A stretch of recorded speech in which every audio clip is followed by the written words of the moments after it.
welcome back. So today we're going to be looking at CAS in Enlisted.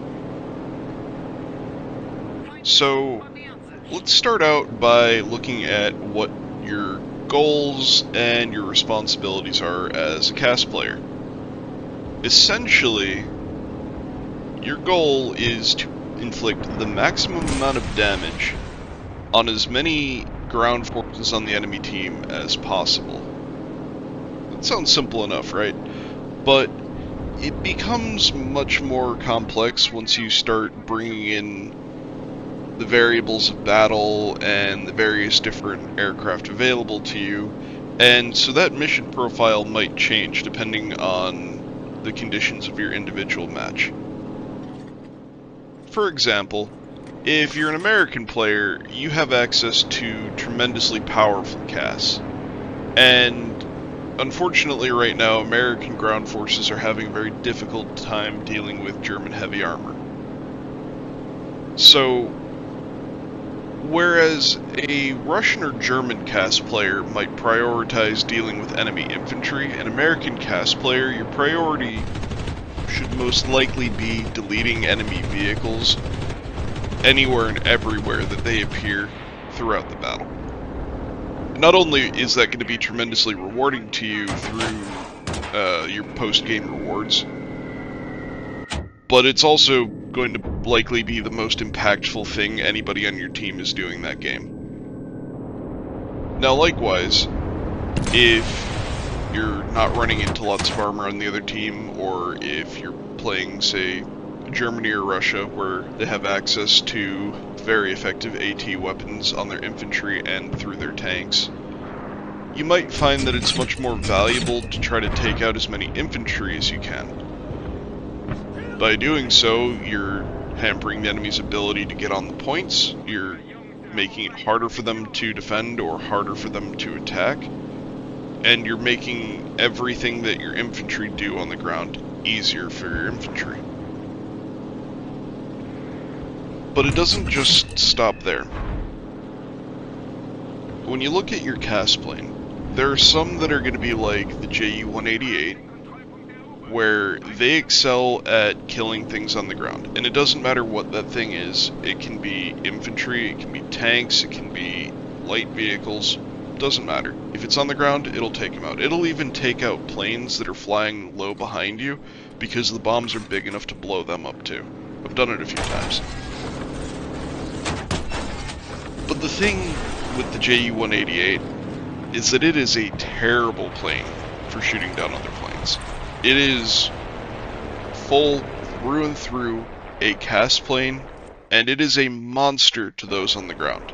But if you have altitude, if the enemy is smart and they don't sit there and ride your tail, there's a very good chance that you're never going to shoot down another plane. Now your tail gunners, they might shoot somebody, if you're lucky.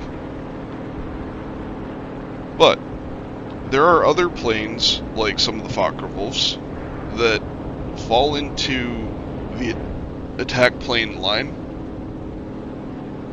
that are able to flex into the fighter role.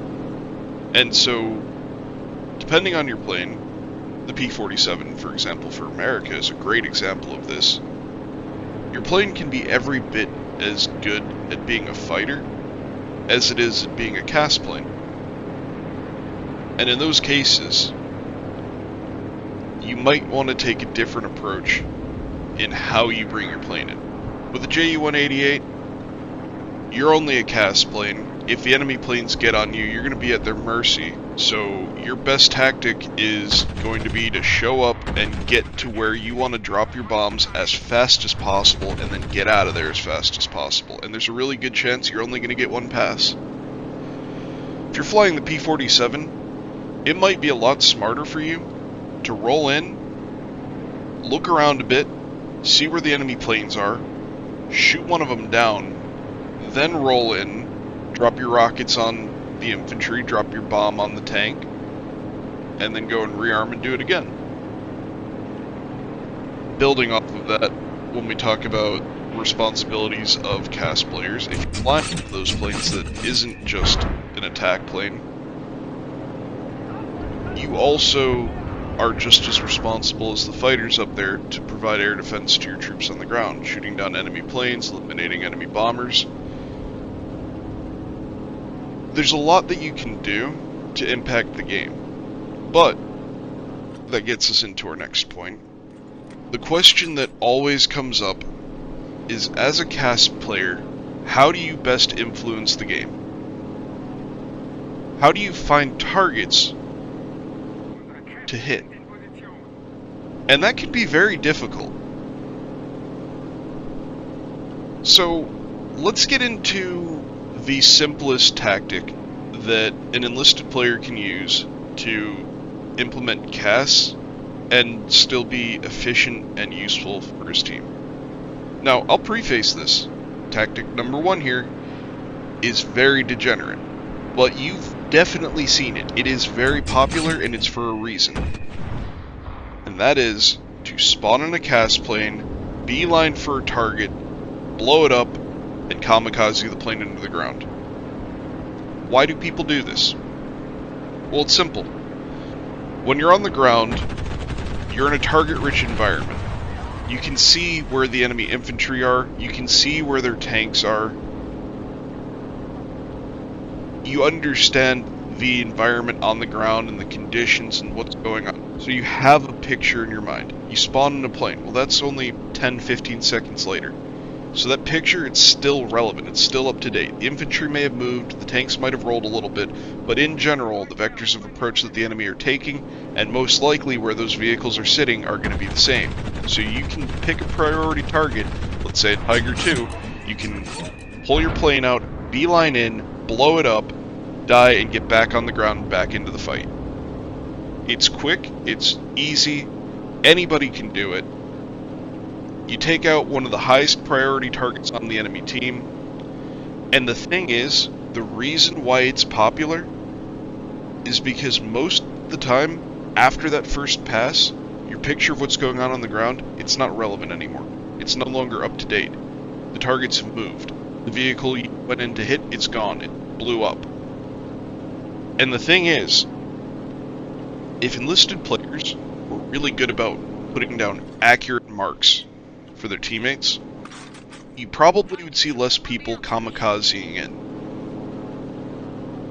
But it's a side effect of people not knowing where to drop their second round of ordnance, coupled with how long it takes to rearm and get back out there, coupled with, in some cases, a lack of player confidence and skill in their ability to fly the plane. For some people, it literally is a case of they're just not familiar with the flight controls and they have a hard time staying in the air.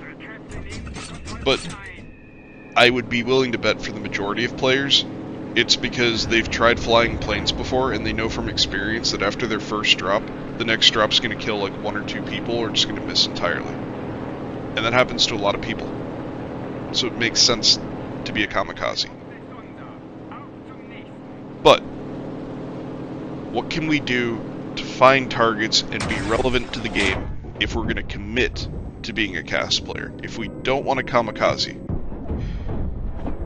Well, the first and simplest is to learn the maps. If you play infantry a lot, and I have to imagine that most people who play Enlisted do, because most of the spawns in a game are infantry, then take a look at where the enemy are coming from next time you go out and play. Just watch and see where you get into engagements frequently, see where they're coming from, where it seems popular for them to put down spawn beacons. Those are the places that you should be bombing. The next time that you're an attacker, think about the route that you took to get to the objective. And now think about that for the next several spawns. Are you following the same path every time? Well, now you definitely have a prime target. Are you taking different paths? Okay, well, which paths are you also seeing your teammates take? Those are the places, on a most rudimentary level, those are the places where if you memorize them, you can pull out any CAS plane, and you can hit those spots, and you're almost always going to kill somebody.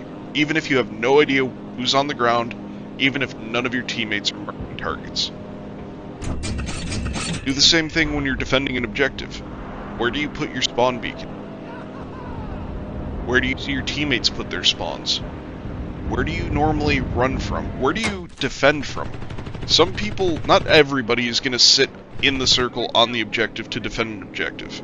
That's what you have to do to hold an objective, but it's not necessarily the most efficient way to defend an objective. You can defend an objective from in front of the cap circle. You can have like a defensive line where you and some of the other squads are fighting, so the enemy actually has to fight through resistance just to get to the point.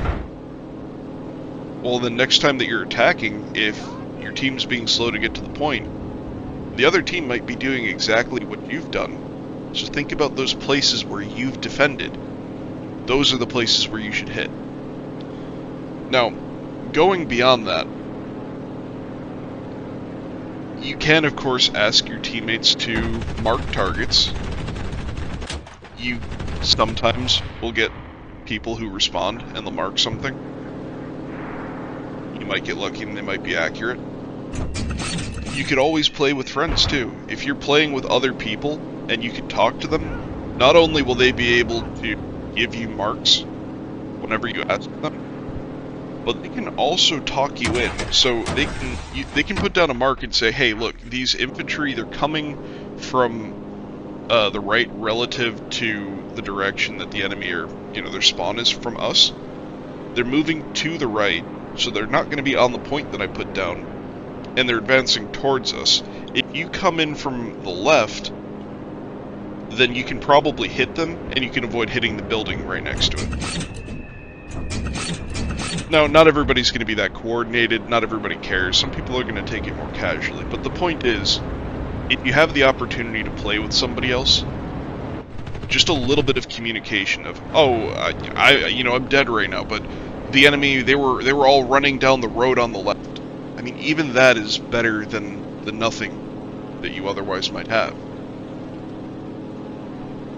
Moving on from there, if you're still looking for ground targets and you want to be more precise, one of the things you can do, especially if you're playing a plane that can actually secure the air, you can go up and you can deal with the enemy planes.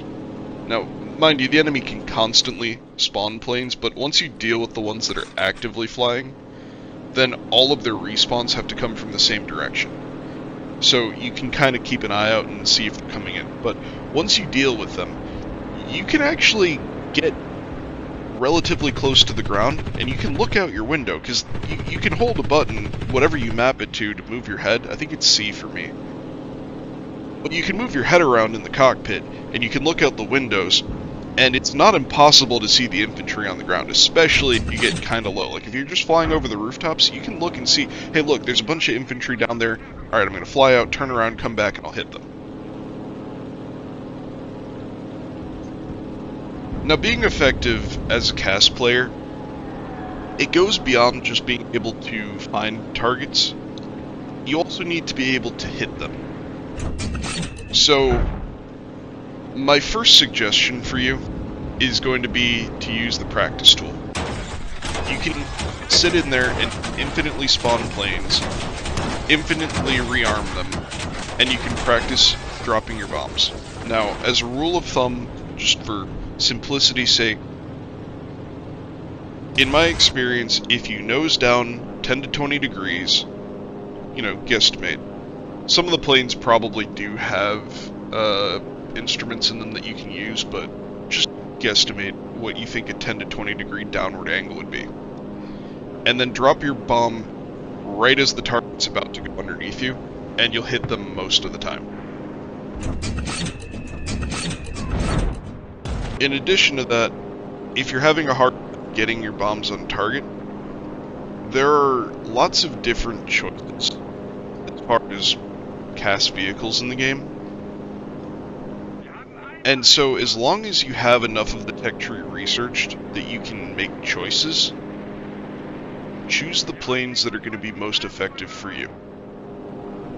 So, for example, you can take out a tank with a 50-kilo bomb. You have to land it right on top of the tank, though. Now, 50-kilo bombs, they'll do just fine against infantry as well if you put them relatively near them. And you might get more mileage if you know what you're doing out of a plane that can drop 4 50-kilo bombs in 2 sets, right? But, at the same time, if you have another plane that drops a single 250-kilo bomb, and you're not very good at dropping your bombs, you'd probably be better served to bring that plane. Because the larger blast radius is going to be more for... While you may not be able to do as many different drops, the ability to kill anything with your main drop is going to be much more important. And it scales up from there. There are planes with 1,000-pound bombs and with 500-kilo bombs. The blast radius on those is enormous. So you don't actually have to be particularly precise, as long as you can get close enough. But building off of that, there are also planes with rockets. And again, if you're playing Russia or if you're playing Germany, bringing planes with rockets can be very, very valuable, and they can be more forgiving. Now, you'll have a harder time dealing with tanks because a lot of the rockets that are present in Enlisted, they just don't deal with tanks very well. But because rockets have their own propellant, they basically shoot like straight-ish out and arc down a little bit. They arc more the further they go as they run out of momentum, but effectively, if you nose down a little bit and you put your crosshair in the plane near your target, there's a very good chance that you're going to hit them with rockets. So if you're having a hard time with bombs, seriously consider bringing a plane with rockets instead. Likewise, some of the planes with larger caliber guns, but not all, can work well against things on the ground. It just depends on what the gun has. Some of them have AP belts and you can go through the tops of some of the tanks. Some of them have HE belts and you can shoot down hordes of infantry with them. But the point is, if you're going to bring a CAS plane, don't just bring a plane because you've been told that it's good before if you can't use it effectively. You need to find what plane works for you. And then we have a practice tool in the game that's readily available that you can use anytime that you want. Say you're waiting for your friend to get on, you can go spend 5 minutes in there dropping bombs. And if you do that 2 or 3 times, I promise you, you'll be a better pilot. And it goes beyond just being able to get your bombs on target, but if you want to be able to continuously be a CAS player, you need to start thinking about what the best approaches are to hit targets. Now, I'm terrible about this. I'm extremely lazy when it comes to lining up my bombs. I usually pick my target, line it up, and drop it, and half the time I fly into a building. But if you really want to be a good CAS player, and you want to stay in the air, and being on the ground isn't your jam, you need to start thinking strategically about your lines. So, if you're fighting in a city, instead of trying to force a bombing run coming over a rooftop onto a street, think about coming down the street. It'll give you a lot more forgiveness to actually pull out after you drop your bombs. Now, like I said, I'm notoriously bad about that. It's just a thing that I do. I usually try to force my bombs to land where I want them to. A lot of the time they do. Usually we lose the plane when we do it. It's not the smartest thing that I do, but at the end of the day, I'm not terribly fussed if I end up back on the ground.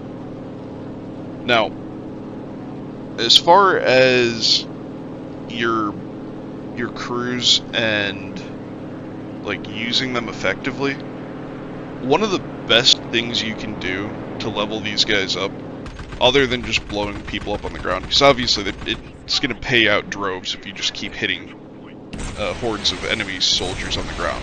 It's going to pay out droves if you blow up enemy vehicles, but shooting down enemy bombers, they can be extremely lucrative. And actually shooting down paratrooper planes as well. It's like, I think 200, 250 points a plane, something like that. So you can get a pretty significant amount of points just by making 2 passes against the enemy bombers, because they're not very tanky. And as long as you're not flying a plane like the JU-188, you're probably going to be able to shoot them down. Even with some of the earlier CAS planes like the Stukas that only have machine guns, you might struggle a little bit, but if you can shoot down 1 or 2 of them, that's going to be a lot of XP to work on upgrading your plane. Because remember, you're going to have to go through a blue tree to get all of your crew slots unlocked and all of your XP bonuses. Then you'll have to go through a red tree to unlock all of the levels on the individual crew members. And you still have a vehicle upgrade tree, your green tree. It's basically the same as if you're playing infantry on the ground and you want to upgrade your guns, except in this case, you're upgrading vehicles. The only caveat I'll add there is that upgrading vehicles can be extremely expensive, so seriously consider which vehicles you like enough to want to max out their performance. And look at the performance metrics on them, because not every plane is going to be worth upgrading. So, for example, I usually will upgrade my higher performance planes, so think like the P-47, where it can double as being a fighter and being a strike plane. Or likewise, with the Focke-Wulf 190s, I'll upgrade those, but it's because I expect to use them to fight against other players in other planes, and I want to get as much performance out of them as I can for fighting against the other players in planes. But, for example, my JU-188, it's really just not upgraded at all. And the main reason for that is, like, I'm flying a bomber. I know that I'm big, I know that I'm slow. It might be a little bit nicer if I could turn a smidge better, or if I could fly a little bit faster, but the upgrades for your first one give you like 17% better drag coefficient, 7% zero lift stabilizer drag coefficient. So it's all drag with your first upgrade. Your second one is structure strength, so it doesn't really have anything to do with speed. It does lower your empty mass, so you probably speed up a little bit.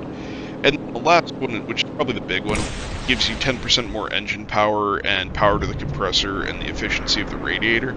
But at the end of the day, if I'm flying my JU-188 that goes like 559 kilometers an hour, and realistically I'm probably never going to reach that speed anyway, the thing is, the American player who pulls out his, I don't know, his AP-4C, well, it goes 699. And that's before you upgrade it. Like, he's gonna catch me regardless. It's not worth the silver investment that I would have to put into the JU-188 to upgrade it, so I just haven't bothered. Like, it's not worth spending tens of thousands of silver, at least to me. Your mileage may vary, though. Whereas something like the P-47, because I'm going to use it just like I would a fighter, with the added bonus that I can drop more ordnance on the ground than almost any other plane that can also be a fighter. The Focke-Wulf 190D12 is similar, but instead of rockets, it's got 50 kilo bombs. It's also a really good plane, mind you. And it's also a plane that I have maxed out. Now, I didn't max out the tech tree one. I spent a gold vehicle order on it a long time ago. But the point is, seriously consider which planes you're going to upgrade, and which ones you are not going to upgrade. Beyond that, looking at perks, there are some really valuable perks, but a lot of the aircrew perks I think are kind of lacking, and the aircrews actually keep a lot of ground perks. I think your most valuable perk is going to be in the weapon tree. It basically gives you a 50% buff on enemy aircraft detection, so you'll be able to see them from a lot further out. I find things like reducing head swinging isn't really a big deal. Endured positive and negative overloads is useful, but it's not useful if you're strictly flying CAS. If you're doing the flex roll, like the Focke-Wulfs, or the IL-2s actually are great planes for it. The IL-2s might surprise you. They're very, very good at killing other planes because of how agile they are, in addition to being able to bring plenty of ordnance to just lay waste to whatever you see on the ground. But because you'd be fighting other fighters and other planes, having the ability to deal with overloads better is beneficial. Likewise, having more flight stamina can be useful, and the increased power control after blackout can be useful. The angle of focused and peripheral vision, I'm not really sure how much that matters. I'm pretty sure what that does is it widens the area where you see markers if you're like looking at a particular part of the screen, or like if you're zoomed in. At least I think that's what it does, and that's nice, but most of the good things for a pilot are going to be in your vitality tree with your positive and negative overloads and your stamina and your blackout control and whatnot. And the other one's just detection range. But for your average CAS plane that is not designed to fight other aircraft, so your Ju-188s, your B-7s, for the Americans, I guess the A-20. The A-20 actually is surprisingly good against planes, but I think that's mostly because of all the 50 cals in the nose. The plane itself is a bit of a whale. But for those kinds of planes that are dedicated CAS planes, they don't have particularly strong armaments, or they're slow, or they're really big. Just, you know, depending on the plane, there are a number of different reasons why they might be in this category. For those, whatever perks you put on them, I really just don't think that they matter. Like, you could give them any perks, you could give them no perks, and fundamentally, your experience as a CAS pilot isn't going to change. The point where it's relevant is when you're flying planes that can double as fighters, and then you want the same kind of perks that you would take as a fighter pilot. Because effectively what you're becoming is a slightly fatter, slightly slower turning fighter. So, let me know down below, what's your experience with CAS? Are you a kamikaze pilot? If you are, I understand, but let everybody else know why you do that. I think it's probably the most bang for your buck, efficient, streamlined way to deal with things. Plus, I also recognize most people are not playing this game to be a pilot. If they wanted to be a pilot, they'd probably play War Thunder. But sometimes there's a big, mean enemy target that really needs to be taken out, so you can take 20 seconds, pop in a plane, blow it up, get back on the ground, get back in the fight. So I get it. Let me know what your favorite CAS planes are, though. I know everybody loves the BF-110. I believe it's the C. Anyway, it's the one with the rockets and the 30mm nose cannon. It's an awesome plane. And I know people love the P-47. But the A-20's actually been growing on me lately, and I still have a soft spot for the Focke-Wulf 190D12. I wish the elevator worked a little bit better, so I could pull out of my dives. But it is a very effective plane when it comes to the flex roll, so I rather like it. I'm also quite partial to the IL-2M. It may only be in the middle of the Soviet tech tree, but as far as I'm concerned, it's the best CAS plane in the entire Russian tech tree. In part because of its multi-drops, and in part because you get it pretty early. I don't know, the IL-10 is good, but I like having the extra drops you get with the IL-2M. And actually, I like the first IL-2 you get a lot as well, but I think the IL-2M does what it does better. But as per usual, get out there, kick ass, take names, and win your games.